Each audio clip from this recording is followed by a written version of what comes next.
I want to thank the organizers of this conference and also the museum for hosting us. It's an honor to present here today. Gold, a material often imbued with symbolic associations to the sun, played a multifaceted role in the pre-Columbian Americas. Across the Americas, gold held cultural, symbolic, and ritual meanings. Gold was used in offerings for personal adornment and as emblems of social and religious hierarchies. It was worn by warriors, shamans, chiefs, and both men and women. High-ranking individuals used gold objects to assert their authority, reinforce their elevated status, and symbolize divine power. In indigenous cosmologies, gold is commonly associated with the radiant power of the sun. Its color, reflective qualities, and resistance to tarnishing made it a sacred material linked to solar mythologies. This connection between gold and the sun suggests that solar movements also had cultural significance. The passage of the twice-yearly solstices, equinoxes, and the zenith and nadir passages were often linked to sustaining agricultural cycles, maintaining ritual calendars, and commemorating historical events. In the Sierra Nevada de Santa Marta, Colombia, Kogi Mamas celebrate the sun and still carry out rituals associated with the solstices. They expose gold ornaments to sunlight on specific days to imbue them with power, which priests then transfer to ritual participants. If gold expressed symbolic associations with the sun, then understanding this material's cultural significance requires examining how societies in Costa Rica conceptualized and tracked solar phenomena. Investigating these celestial events may offer insights into the social context in which gold was produced, exchanged, and understood. Among the Bribri, the house is imagined as a biconical 9-layer universe in which the upper structure of the house represents the upper part of the universe, and a conical subterranean counterpart is imagined below the ground. The Bribri construct some specialized structures with 2 opposing doors. Their placement is directly related to the movement of the sun. Bribri folklore indicates that the doors of some structures help trace the path of the sun as it moves from horizon to zenith and then sets again. In this scheme, the Bribri recognize 4 cardinal directions tied to the movement and positions of the sun: east, west, up, and down.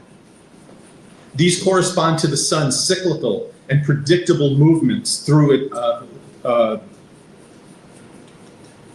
down, twice, sorry. These correspond to the sun's cyclical and predictable movements through its rise and set on the horizon, its twice-yearly ascent to its zenith, and its disappearance to the underworld. In Bribri mythology, each of these directions was associated with one or more mythical beings in human or animal form, but it is unclear if these figures appear in Costa Rican gold work. Iconographic studies may help resolve this issue. Similar concepts are recognized and observed by inhabitants of Colombia's Sierra Nevada de Santa Marta. There, the Kogi construct conical wood and thatched temples with reference to a 9-level universe. The temples feature 2 opposing entrances. One aligns with the sun on the June solstice, the start of the Kogi New Year. The apex of the conical roof is linked directly with the sun, emitting rays of light to trace the movement of solstices and equinoxes across the floor of the temple's interior. Observations of solar horizon events are made with the aid of observation points within the temple to fixed markers on the landscape. The Kogi also position roads, bridges, and other constructions in reference to celestial events and sightlines. Several archaeological sites in Costa Rica illustrate the integration of similar solar concepts with the built environment. To date, I have identified more than a dozen late period sites across Costa Rica with deliberate architectural alignments to solar horizon events such as solstices, equinoxes, and the zenith and nadir passages. I work from maps of sites focused on large-scale architecture in which north is clearly indicated. Where possible, I match the locations of sites to Google Earth imagery to help establish and confirm architectural orientations. I identify and model solar horizon events using the open source software Stellarium with the Archaeoastronomy plugin.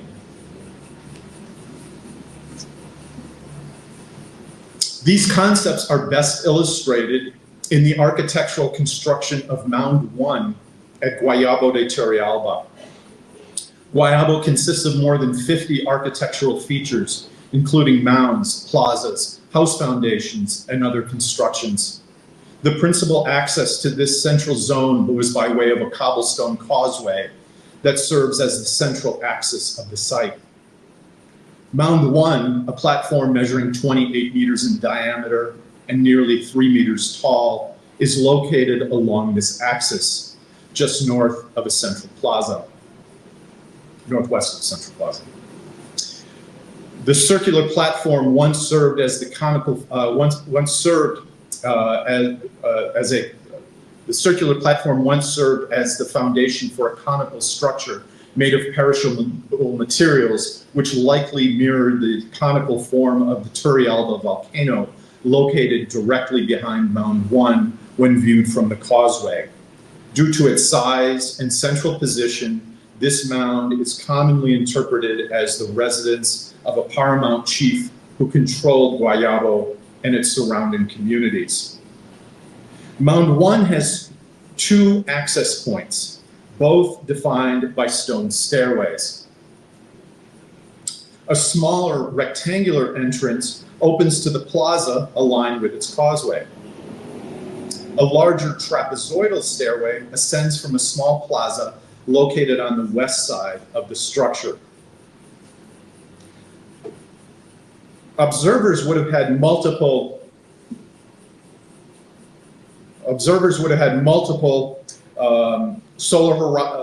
witnessed multiple solar horizon events from a single position within the mound's conical structure. The orientation of the west stairway was constructed to facilitate these observations. The setting of the sun on the June solstice aligns with the stairway's northern edge. The December solstice was observed in alignment with the southern edge, and the equinoxes were observed along the center line of the stairway. Sunsets on the zenith and nadir would have also been visible through the same doorway. It's likely that Guayabo's inhabitants incorporated markers on nearby hilltop to aid these observations, as Kogi priests do today. I believe that these features of this structure challenge the prevailing interpretation of Mound 1 as a residence for a high-ranking chief. While it may have served residence roles for some individuals, possibly chiefs or priests, it seems that this structure primarily served as a solar observatory, functioning much like Kogi temples do today.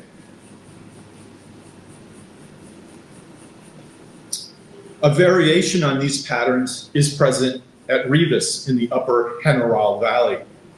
Jeffrey Quilter, who excavated the site, interpreted Rivas as a regionally important political religious center that focused on the interment of the dead on the adjacent Panteón de la Reina hilltop. The site is notable for large amounts of gold looted from its cemeteries in the early 20th century. Solar observations at this site may have been tied to the funerary and other ritual events that took place there during the settlement's use from approximately 900 to 1300 AD. Like Guayabo,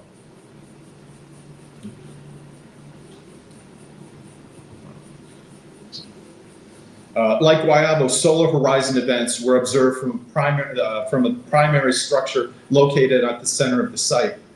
On the east side, a narrow corridor frames the sun's rise on the morning of the June solstice. This simulation, it's not simulating, this was actually supposed to be animated here, it doesn't seem to work. This simulation shows the rise of Jupiter, the Sun, and Venus all in succession on the early morning of June 21st, AD 1100, a date that falls in the middle of the site's occupation.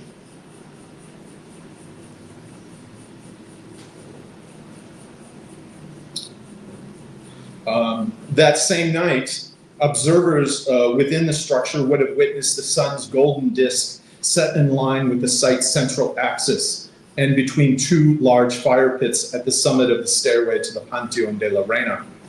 Multiple ethnographic descriptions of Bribri funerals describe the lighting of a funeral fire that burned for days.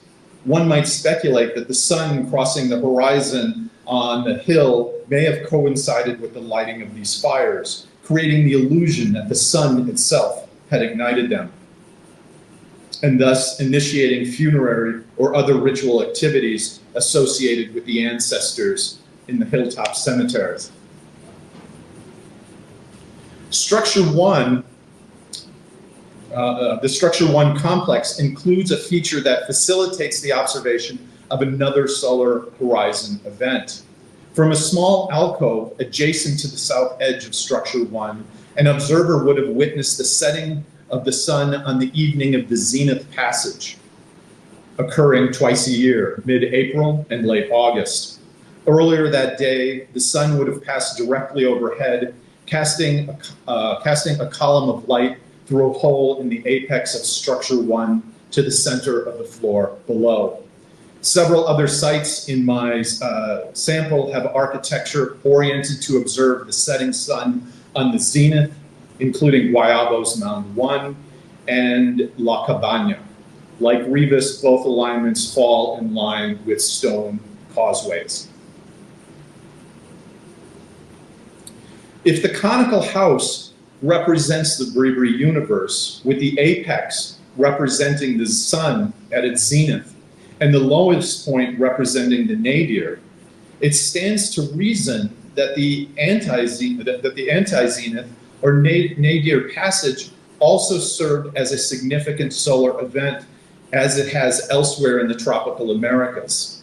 Unlike the zenith passage, the nadir is not directly observable, but its passing could have been calculated with reference to other solar events. A compelling case can be made that several sites near Guapiles recognized the nadir and observed the setting sun on that day. The first is Nuevo Corinto. Like Rivas and Guayabo, the site exhibits bilateral symmetry anchored to its primary mound. Mound 1 rises over 2 meters and has a ringed plaza on its east side, defined by 2 curved earthen berms. Paired sets of mounds flank a road extending northeast. This road intersects Mound 11, located 250 meters east of Mound 1. The mound remains unexcavated, so its form and dimensions are unclear. This mound is positioned at the convergence point of 2 solar horizon events. This too was supposed to animate the sun coming down on that line, but that's okay. A road extending from the west side of the mound corresponds with the position of the setting sun on the June solstice. This observation recalls the Kogi practice of aligning roads with solar events. A second horizon event, the nadir, occurs twice yearly, in February and October. From the perspective of those at Mound 11, the setting sun would have appeared to descend into the crater of the Cacho Negro volcano, 18 kilometers distant.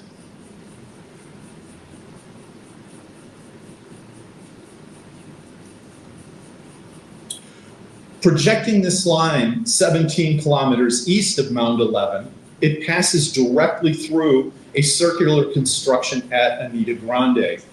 Thus, this structure was also positioned as a location to witness the sun's descent into the volcano. Like Mound 11 at Nuevo Corinto, this structure also maintains a sight line to the setting sun on the June solstice along the Calzada Parasal.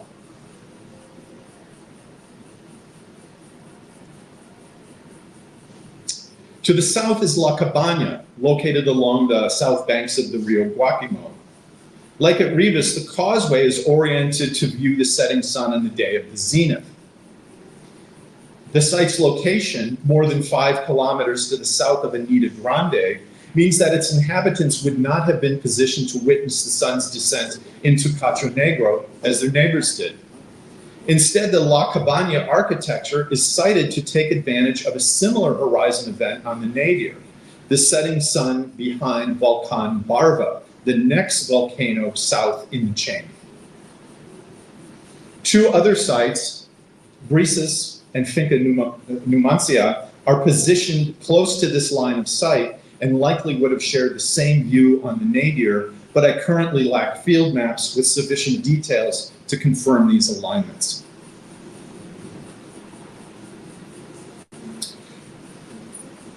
Sites further south along the Caribbean slope may have been sited and built to make similar nadir observations. La Alegria, for example, seems ideally positioned to the peak of Volcan Turrialba, but this alignment also needs to be verified.